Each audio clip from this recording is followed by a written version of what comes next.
안녕하세요. 말씀을 품고 말씀을 살아내는 바이블 1189 140번째 날, 오늘은 민수기 18장입니다. 이스라엘 백성들이 1년 넘게 머물던 시내산을 떠나 가나안을 향해 다시 길을 떠난 이후부터 정말 바람잘 날 없는 나날들을 보내고 있는데요. 우리가 살펴본 대로 16장에서 모세와 아론의 권위를 부정하고 대항하던 고라와 그를 따르던 사람들에게 하나님의 심판이 임했죠. 그리고 17장에선 아론에게 부여된 이 대제사장 직분이 하나님으로부터 주어진 권위였다는 걸 다시 확인시켜 주셨습니다. 그러자 백성들은 자기들이 지은 죄가 있으니까 너무 두려웠고, 또 하나님의 거룩하심 앞에 압도되면서 우리가 다 망하게 됐다고 하나님 앞에 벌벌 떠는 장면으로 17장이 마무리됐잖아요. 부모 자녀 사이에도 뭔가 실수를 하고 나면 관계가 회복된 이후에도 어색함이 있는데, 하나님을 대해야 하는 이스라엘 백성들은 다시 하나님 앞에 나아가는 게 얼마나 두렵고 힘들었겠습니까? 그런 의미에서 오늘 민수기 18장은 하나님의 거룩하심과 이스라엘 백성들의 이 죄악 사이, 그 간격을 어떻게 메워가야 하는지, 그 역할을 제사장과 레위인에게 맡겨주시면서 그들이 해야 할 직무, 그리고 그들의 생계를 하나님이 어떻게 책임져 주실지에 대해 이야기하십니다. 먼저 1절부터 7절까지는 제사장과 레위인들에게 맡겨주신 직무에 대해 이야기하시는데요. 고라가 땅이 갈라져서 그 안으로 빠져 죽고, 또 지휘관들은 성막 앞에서 하나님의 불에 타 죽는 걸 보면서 이스라엘 백성들은 이 성막에 가까이 나아가는 것조차 두려워하게 됐습니다. 하나님은 그 일을 위해 제사장과 레위인을 세우신 거라고 말씀하시면서 제사장들에게 두 가지의 책임을 맡기셨다고 이야기합니다. 하나는 성소에 대한 책임이고요, 또 하나는 제사장 직분에 대한 책임이에요. 이게 무슨 말이냐 하면, 성소는 하나님이 계시는 거룩한 곳이기 때문에 아무나 들어가면 안 되고 준비되지 않은 사람이 들어갈 수도 없는 곳이니까 이 제사장들이 그 일을 책임져야 한다는 겁니다. 그래서 성소를 잘 지키라고 말씀하시는 거고요, 제사장은 하나님과 백성 사이에 선 사람이기 때문에 부정한 마음으로 일하거나 제사를 잘못 드리게 되면 큰 죄를 받게 되니까 책임지고 자기 자신을 잘 돌아본 후에 제사를 잘 드리라는 이야기입니다.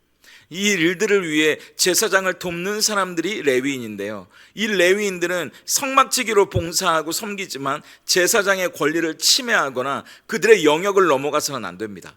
그래서 성막의 기구나 번제단에는 가까이 갈 수 없는 거고, 그것들을 만질 수도 없어요.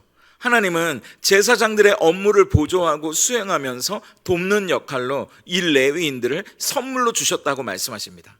선물은 하나님이 주시는 거잖아요. 그러니까 선물도 귀한 겁니다.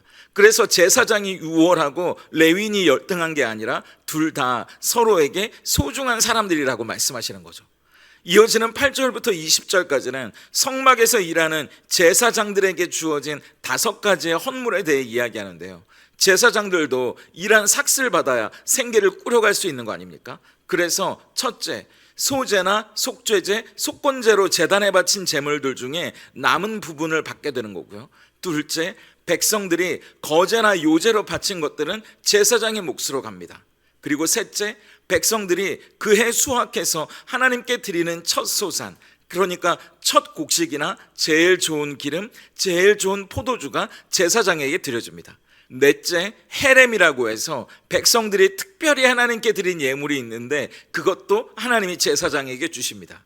그리고 다섯째, 그 해에 처음 태어난 것들을 이 제사장에게 주십니다. 그런데 그게 사람이라면 그에 따르는 속전, 곧 돈으로 환산해서 받게 되고요, 가축 중에서 처음 태어난 것은 하나님께 화제로 드리고 나머지 고기가 이 제사장들에게 돌아갑니다. 여기서 우리가 2가지 잊지 말아야 할 것이 있는데요, 첫째, 제사장이 얻는 이 모든 몫은 백성들이 주는 게 아니라는 사실이에요. 백성들이 하나님께 드린 것들 중에 하나님이 먼저 그걸 받으시고 제사장의 몫으로 나누어 주시는 겁니다. 그리고 둘째, 앞으로 가나안 땅에 들어가면 모든 지파들이 자기들이 받을 기업과 분깃이 있는데 제사장에겐 그게 없어요. 여기서 기업이라고 하면 쉽게 땅이라고 이해하시면 됩니다. 가나안에 들어가면 땅을 분배받잖아요. 그 땅은 자손들에게 물려줄 수도 있는 건데 제사장은 그걸 못 받는 겁니다. 그리고 분깃은 그 땅에서 나오는 모든 소득이라고 생각하시면 됩니다. 그런데 제사장은 그것도 받지 못하는 거예요. 하나님이 그들의 기업이시고 분깃이기 때문입니다. 그래서 하나님이 하나님께 드려진 것들 중에 하나님이 받으시고 가장 좋은 것을 이 제사장에게 주시는 거죠. 마지막으로 이어지는 21절부터 32절까지는 제사장을 섬기는 레위인들에게 주어지는 몫이 뭔지 이야기하십니다. 하나님은 레위인들이 온 지파를 대신해서 성막에서 섬기는 역할을 하기 때문에 다른 백성들은 이 거룩한 성막에 나와 죽는 일이 없는 거라고 말씀하세요. 그래서 그 대가로 이스라엘 백성들이 내는 11조는 모두 레위인의 것이라고 말씀하십니다. 하나님은 이 10의 1조를 이스라엘 백성들의 의무라고 말씀하셨는데 그거는 레위인들에게도 마찬가지예요. 레위인들도 백성들에게 받은 11조 중에 또 그 11조를 거제로 하나님 앞에 드리라고 말씀하십니다. 그래서 하나님은 그들이 드리는 11조를 타작 마당에 모은 곡식처럼 또 포도즙 틀에서 짜낸 즙처럼 아름답게 받으실 거라고 말씀하시면서 만약 레위인이 이것을 지키지 않으면 죽음을 당하게 될 거라는 경고로 이 민수기 18장이 마무리됩니다. 우리는 이 민수기 18장을 보면서 하나님이 우리의 기업, 우리의 만족이 되신다는 사실을 다시 한번 확인하게 됩니다. 고대 사회에서는 생계를 유지하는 방법이 크게 세 가지잖아요.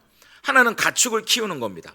가축에서 젖이나 털을 얻거나 새끼를 낳는 거죠. 또 하나는 땅에서 농사를 짓는 거예요. 땅에서 수확을 거두고 또 그 땅을 소작을 놓기도 합니다. 아니면 세 번째, 물건을 만들어서 파는 거예요. 그런데 이 제사장들에게는 생계를 유지하기 위한 이 세 가지의 어떤 수단도 허용되지 않습니다. 한번 생각해 보세요. 가나안을 향해 가는 이스라엘 백성들에겐 현실적인 기대가 있었을 겁니다. 거기 가면 우리 땅이 있다는 거예요. 그 땅은 대대손손 물려줄 수 있는 땅이고요, 젖과 꿀이 흐르는 비옥한 땅이라고 했으니까 얼마나 기대가 됐겠습니까? 그런데 정작 하나님 가장 가까이에서 하나님의 일을 섬기고 언제 죽을지 모르는 위험한 일을 하는 제사장들에게는 오히려 너희가 땅을 갖지 못할 거라고 말씀하시거든요. 20절을 보세요.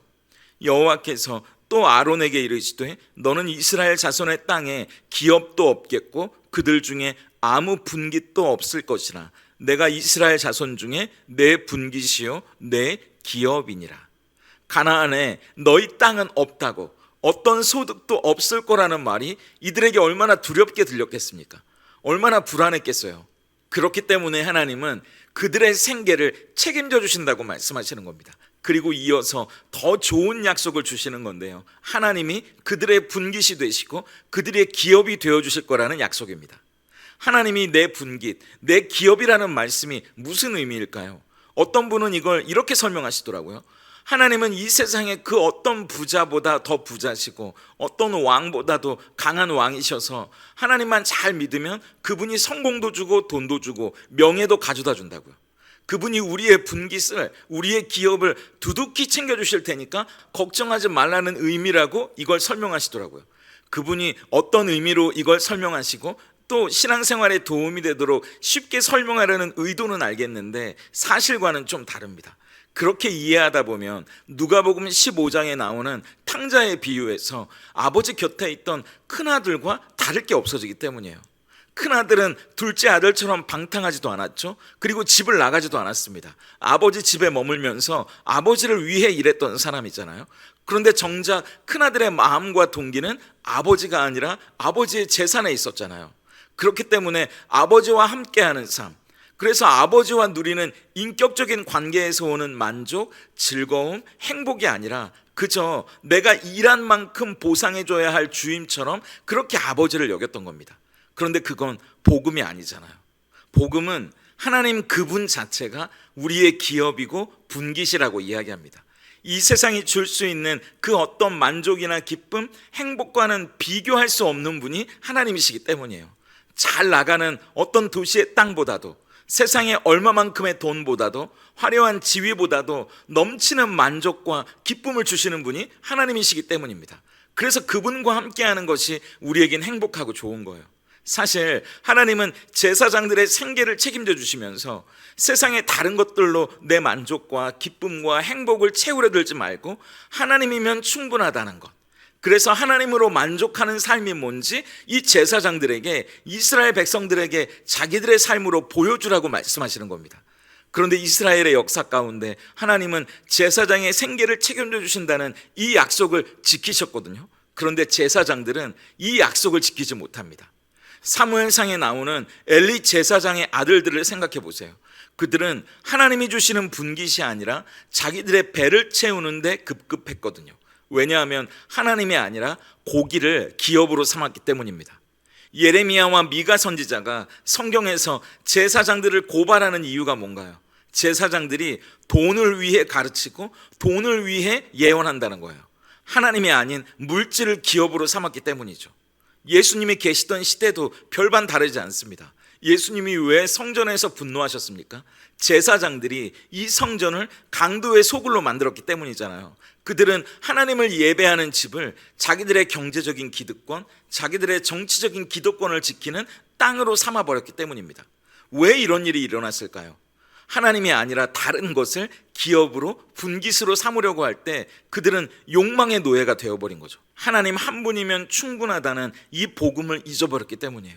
그렇기 때문에 하나님이 아니라 세상의 것들로 자기의 안정감과 만족과 기쁨과 행복을 채우려고 하니까 이런 일들이 벌어진 거죠. 그렇기 때문에 우리는 더더욱 예수님을 바라볼 수밖에 없는 것 같습니다. 땅을 기업으로 받지 못한 제사장들이 엉뚱하게 땅의 것들을 탐하다가 타락했다면 이제 우리가 바라봐야 할 제사장은요, 이 땅에 속하지 않은 제사장이에요. 저 하늘의 제사장이어야 하기 때문입니다. 그분이 예수님 아닌가요? 그분은 이 땅에 한 평의 땅도 가진 적이 없거든요. 그렇기 때문에 머리둘 곳조차 없다고 말씀하셨잖아요. 이 땅의 제사장들은 하나님 한 분만으로 만족할 수 없어 실패했지만 예수님을 보세요. 그분은 이 땅에 사시면서도 늘 하나님께 기도하며 하나님의 뜻을 구했어요. 내가 아버지 안에, 아버지가 내 안에 있다고 말씀하실 정도로 하나님을 자기의 기업으로 누리셨던 분 아닙니까? 그래서 그분이 하늘의 대제사장이자 영원한 대제사장이 되셨죠. 그리고 십자가에서 죽으시고 부활하셔서 우리에게도 그 하나님을 분깃으로 기업으로 주신 거 아닙니까? 어떻게 해요? 아예 우리를 하나님의 자녀 삼아 주셔서 하나님을 아바 아버지로 부를 수 있게 해주셨잖아요.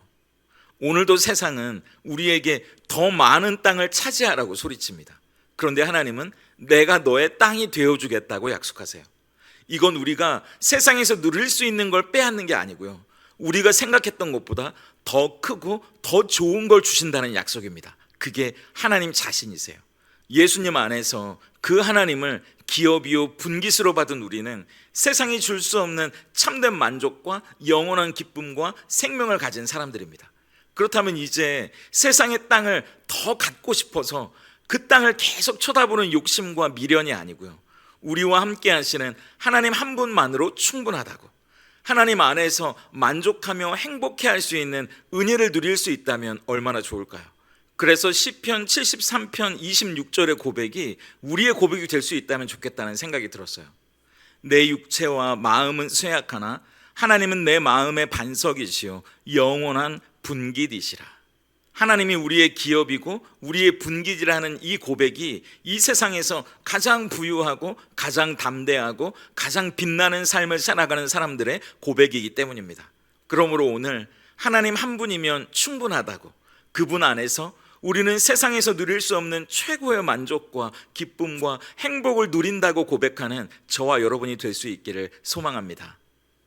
오늘 바이블 1189 적용입니다. 첫째, 억울함의 장부 찢기예요. 혹시 하나님께 섭섭하고 억울했던 일이 있다면 한번 떠올려 보세요. 나는 하나님을 위해 이렇게까지 했는데 왜 하나님은 이렇게 하셨는지 모르겠다고 여겨졌던 때가 혹시 있지 않으십니까? 그런데 복음은 내가 한 일과 상관없이 하나님이라는 최고의 상을 이미 우리가 받았다고 이야기합니다. 그렇기 때문에 그 억울함과 섭섭함을 우리 삶의 장부에 적는 게 아니고요, 그 장부를 찢어서 흘려보내는 연습을 해볼 수 있다면 좋겠습니다.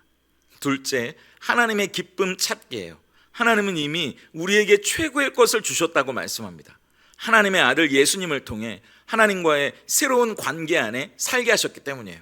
오늘 그 관계 안에서 우리가 한번 기도로 하나님이 우리에게 주신 최고의 것들을 찾아보시면 어떨까요? 분주하고 바쁜 일상에서 시간을 내세요. 그래서 최고의 하나님 안에서 우리에게 주신 기쁨과 만족의 이유가 무엇인지 기도 가운데 그걸 찾아보시면 좋겠습니다. 함께 기도하겠습니다. 우리의 분깃이시요 기업이 되시는 하나님 감사합니다. 혹시 우리가 하나님을 사랑의 아버지가 아니라 일할 만큼 보상해 주셔야 하는 주인으로 여기지는 않았는지 되돌아봅니다. 그래서 우리 마음속에 억울하고 섭섭한 장부를 기록하며 내가 하나님께 드린 것들을 근거로 당연한 몫을 요구하지는 않았는지 모르겠습니다. 이스라엘의 역사 속에 하나님을 분기디어 기업으로 삼지 못하고 탐심과 욕망을 따랐던 제사장들의 실패가 우리의 삶에 반복되지 않기를 원하오니 영원한 대제사장이시요 우리에게 하나님을 기업으로 주셔서 아바 아버지라 부르게 하신 예수님을 바라보길 소망합니다. 이 땅에서 집도 없이 머리둘 곳조차 없으셨지만 하나님 아버지와 함께 살며 그 안에서 가장 부요하고 완전한 삶을 살아가셨던 것처럼 우리도 하나님 안에서 세상이 줄 수 없는 참된 기쁨과 만족, 행복을 누리며 살아가게 하시옵소서.